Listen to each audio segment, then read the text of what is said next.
देवेंद्र फडणवीस जो है वो तो क्या है, सीएम है, चीफ मिनिस्टर ऑफ महाराष्ट्र हैं। आप सबको जानते, आप सब जानकारी रखते होंगे इसके बारे में, ठीक है कि नहीं। इसके अलावा एकनाथ शिंदे जी जो हैं वो क्या है, डिप्टी वहाँ पे चीफ मिनिस्टर हैं। ऑलराइट, तो यहाँ पे दूसरे अगर मैं बात करता हूँ सीपी राधाकृष्णन साहब के बारे में, तो वो क्या बन चुके हैं अभी, वाइस प्रेसिडेंट ऑफ इंडिया।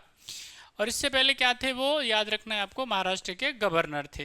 तो आप जानते हैं बहुत अच्छे से। अगर हम बात करते हैं एक पोजीशन के बारे में, या तो आप गवर्नर हो सकते हो या फिर क्या हो सकते हो, आप प्रेसिडेंट ऑफ इंडिया हो सकते हो या वाइस प्रेसिडेंट ऑफ इंडिया हो सकते हो, ठीक है कि नहीं। दोनों हाथों में लड्डू नहीं हो सकता है, ठीक है। तो सीपी राधाकृष्णन साहब अभी क्या है, वाइस प्रेसिडेंट ऑफ इंडिया चुन लिए गए हैं।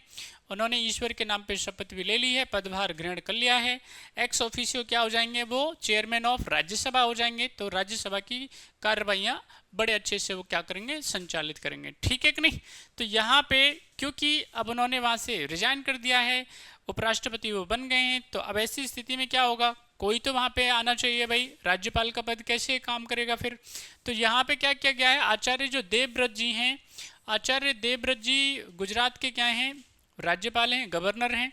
और उनको यहाँ पे क्या दिया गया है, अतिरिक्त कार्यभार उनको क्या किया गया है, आप कह सकते हो कि एक्स्ट्रा और वर्क दे दिया है कि भाई आप गुजरात का भी गवर्नर का काम करेंगे और महाराष्ट्र के भी गवर्नर का काम करेंगे। ऑलराइट, तो आचार्य देवव्रत जी क्या हो गए हैं अभी, आप जानते हैं, आपको पता होगा इनके बारे में। लगातार यहाँ पे उन्होंने शिक्षा के मामले में बड़ा काम किया है। आनंदीबेन पटेल जी हैं, वो उत्तर प्रदेश की गवर्नर हैं। तो आप ये तमाम जानकारियाँ भी आपको होनी चाहिए हमारे देश में कहाँ पे क्या क्या चल रहा है, ठीक है। तो इसका सही आंसर क्या हो जाएगा, सीपी राधाकृष्णन साहब जो हैं उन्होंने महाराष्ट्र के जो राज्यपाल का पद था उससे रिजाइन कर दिया है।